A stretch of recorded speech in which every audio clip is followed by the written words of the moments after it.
But all of a sudden the queen has vanished. Esther takes the throne. All these things have happened, but God has a purpose for the life of Esther. God is going to use Esther mightily in the life of her people, the Jewish nation. She had to decide, would she be obedient? Would she be faithful to God? Esther was a courageous woman, and she was willing to stand in the gap. She was willing to risk her own life for the sake of her people. God uses Esther to spare the lives of the Jewish people living in Persia. See, these Jews were her people. This morning I want to talk to you ladies, and I realize that whenever I talk to women about the role of women today, it's kind of like wading out into shark-infested water. It's very dangerous. But I want to share with you everything that I share with you will be biblical today, so don't be mad at me, okay? But God has placed people in your life for a purpose. And when we think about the people entrusted to you, I want to encourage you in the area of your family. God has given you, if you're a mom today, God has given you a child, or God has given you children. And for such a time as this is a time when we need moms who are going to pour their life into their children like never before. We need moms who are going to be faithful to their families, faithful to their children. God has given you a ministry. And historically, that ministry has been in the home. Proverbs 14:1 says, "The wise woman builds her house, but the foolish tears it down with her own hands."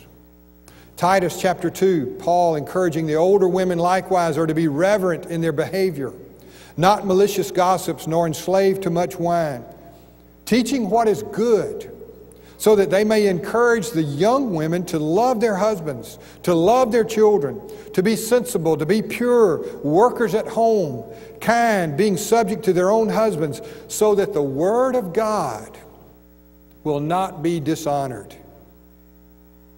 God calls women to be faithful, faithful in their homes, faithful to their families for a purpose, so that the word of God will not be dishonored.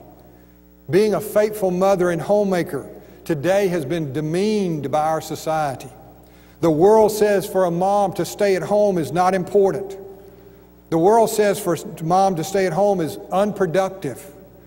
Staying at home is drudgery. Now I know some of you sitting here are thinking staying at home is impossible. Because financially I have to work as a mom. I have to be a working mom. You can't afford not to work. And I understand. But that does not make the work at home any less important.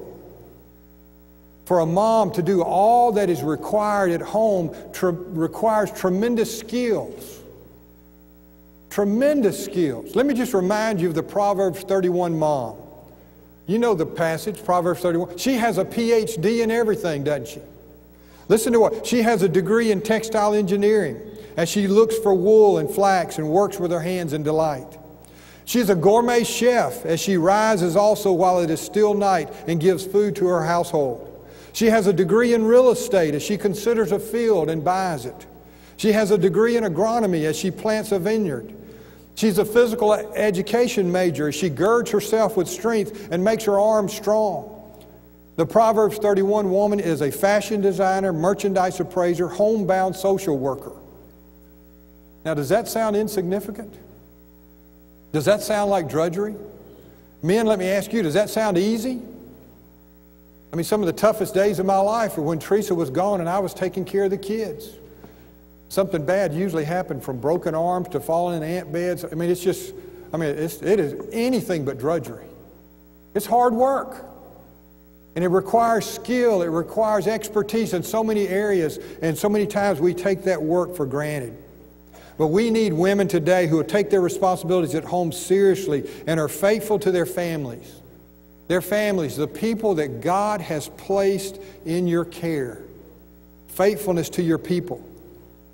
Being a faithful mother is a good work. It's a work that is hard. It's a work that requires special skills. Mothers, I want to thank you this morning for being faithful to those that God has entrusted to your care. So we see Esther's faithfulness to her people. When they needed her most, she was there. When they needed her most, she was there.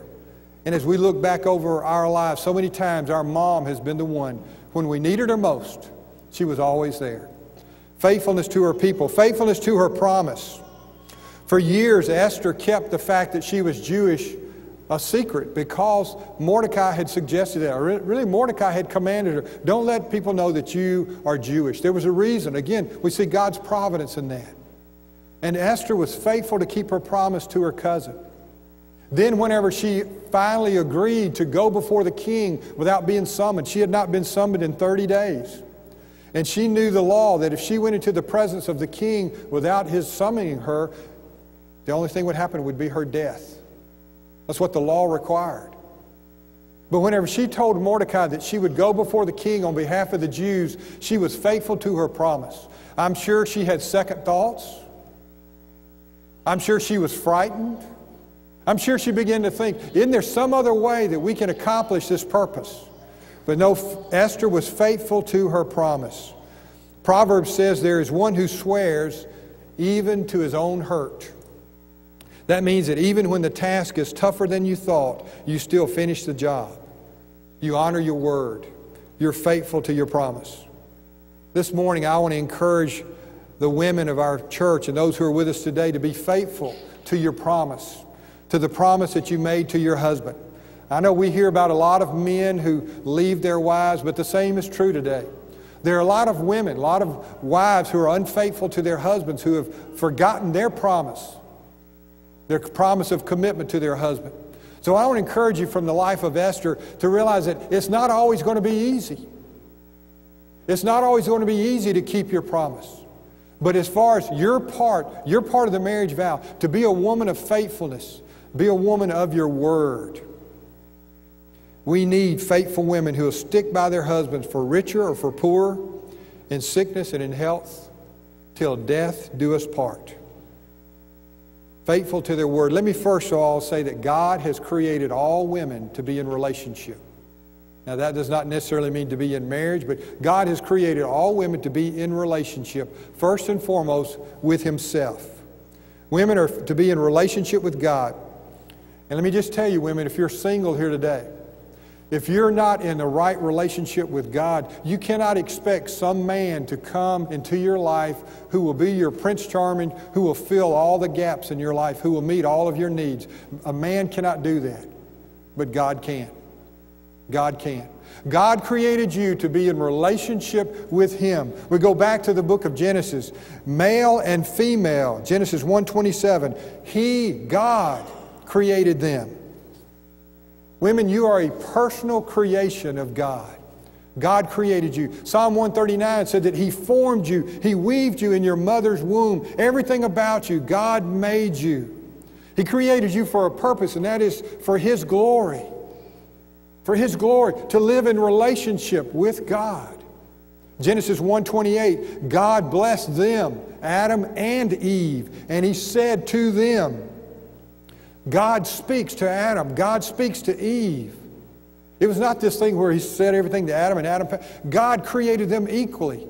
God created them for a purpose, and that purpose is for fellowship and relationship and for His glory. The God of the universe speaks to Eve. The God of the universe desires to have a relationship with you. You're talking about significance. That's where all of us, men and women, find our significance, is in a relationship with God.